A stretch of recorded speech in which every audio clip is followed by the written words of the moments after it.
Hi viewers, welcome to south Indian recipe.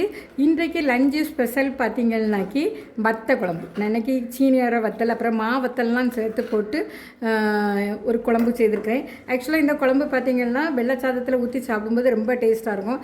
அது மாதிரி சப்பாத்தி ரொட்டியோடு சாப்பிட்றதுக்கும் ரொம்ப டேஸ்ட்டாக இருக்கும். இது எப்படி செய்யலாங்கிறது தான் இந்த வீடியோவில் நம்ம பார்க்க போகிறோம். வாங்க. இந்த வத்தல் குழம்பு வைக்கிறதுக்காக காஞ்ச சீனி அவரை வத்தல், அப்புறமா பார்த்திங்கன்னா இது வந்து வத்தல், மாங்காய் வத்தல், இதோட கொஞ்சம் சின்ன வெங்காயம் எடுத்து வச்சுருக்கிறேன்.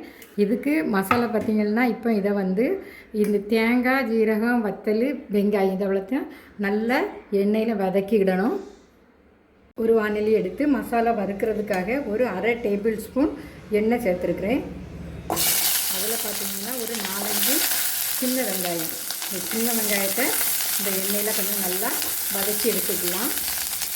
நல்லா கண்ணாடி பதத்துக்கு வதங்கிடுச்சு. இப்போ தேங்காய், ஜீரகம், வத்தல், கருவேப்பிலை இதை சேர்த்து நல்லா செவக்க வறுத்து எடுத்துக்கிடணும். தேங்காய் நல்லா செவக்க வறுபட்டுருச்சு. இப்போ இதில் கொஞ்சமாக நம்ம வந்து மஞ்சள் பொடி சேர்த்துக்கலாம். மசாலாவுக்கு தேவையான மஞ்சள் பொடி, இதோட பார்த்திங்கன்னா கொஞ்சமாக மல்லிப்பொடி, ஒரு 2 ஸ்பூன் மல்லிப்பொடி. இப்போ இதை நம்ம இந்த ஸ்மெல் போகட்டும், இதில் பச்சை ஸ்மெல் போகட்டும். கொஞ்சம் நல்லா இப்படி எண்ணெயில் ஃப்ரை பண்ணி ஆற வச்சு நல்லா அரைக்கணும். நல்லா மிக்ஸி ஜாரில் போட்டு அரைச்சி எடுத்துக்கலாம். பொதுவாகவே வத்த குழம்பு தீயல் எல்லாம் மண் பாத்திரத்தில் செய்தால் தான் ரொம்ப டேஸ்ட்டாக இருக்கும்.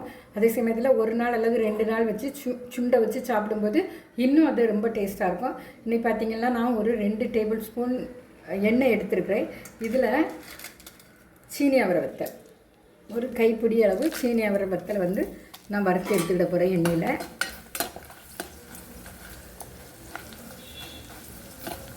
நான் நல்லெண்ணெய் சேர்த்துருக்குறேன். இன்றைக்கி நல்லெண்ணெயில் செய்யும்போது வந்து ஒரு 2-3 நாளைக்கு வைக்கும்போது அது கெட்டு போகாது. இப்போ இது நல்லா பொரியட்டும்.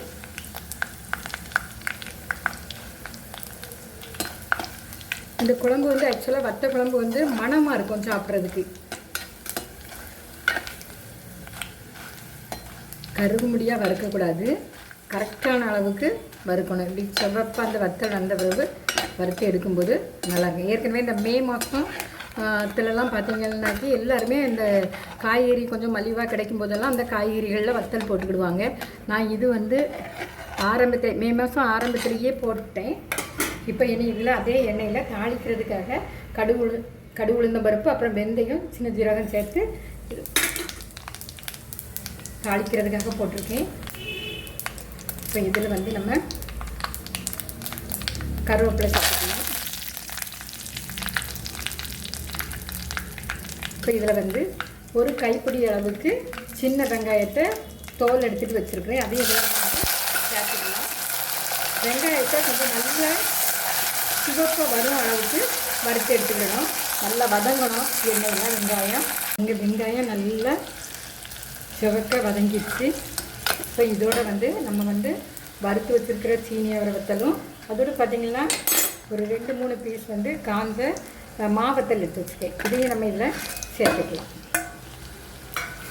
சேர்த்து ஒரு தடவை நல்லா கிளறி வச்சுட்டு இப்போ நம்ம நல்லா நைஸாக அரைச்சி வச்சுருக்கிற மசாலா, இந்த மசாலாவை நம்ம இதில் சேர்த்துக்கலாம்.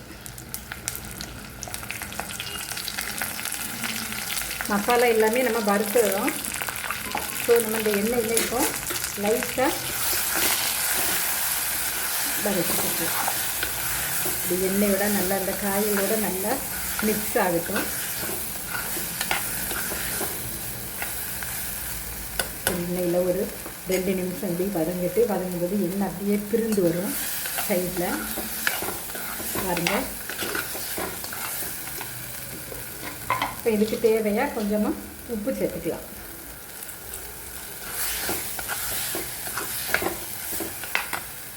நான் வந்து இன்றைக்கி குழம்புக்கு பார்த்திங்கன்னா ஒரு சின்ன லெமன் சைஸ் புளி இதை எடுத்து கரைச்சி வச்சுருக்கேன். நமக்கு எவ்வளோ தண்ணி தேவையோ அந்த அளவு தேவை தண்ணியில் கரைச்சி வச்சுக்கலாம்.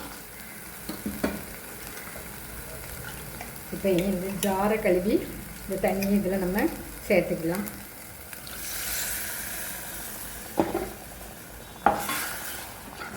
அதோட நமக்கு எந்த அளவுக்கு தண்ணி தேவையோ அந்த அளவுக்கு புளி கரைச்சி வச்சுருக்கேன். இந்த அப்படியே ஊற்றிக்கலாம். இப்போ இந்த குழம்பு வந்து நல்லா கொதித்து காயட்டும்.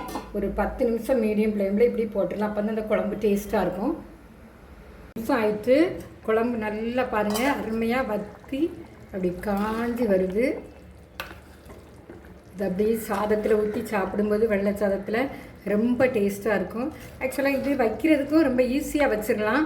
ஏன்னா நம்ம காய்கறிகள் எதுவுமே நறுக்கி போடணும்னு தேவை கிடையாது. நம்ம வீட்டில் இருக்க வத்தலை வச்சு தான் போடுறோம். ஸோ இதே போல் நீங்களும் செய்து பாருங்கள். ரொம்ப டேஸ்ட்டாக இருக்கும், அருமையாகவும் இருக்கும். லைக் பண்ணுங்கள், ஷேர் பண்ணுங்கள், மறக்காமல் சப்ஸ்கிரைப் பண்ணுங்கள். தேங்க்யூ ஃபார் வாட்சிங் மை வீடியோஸ்.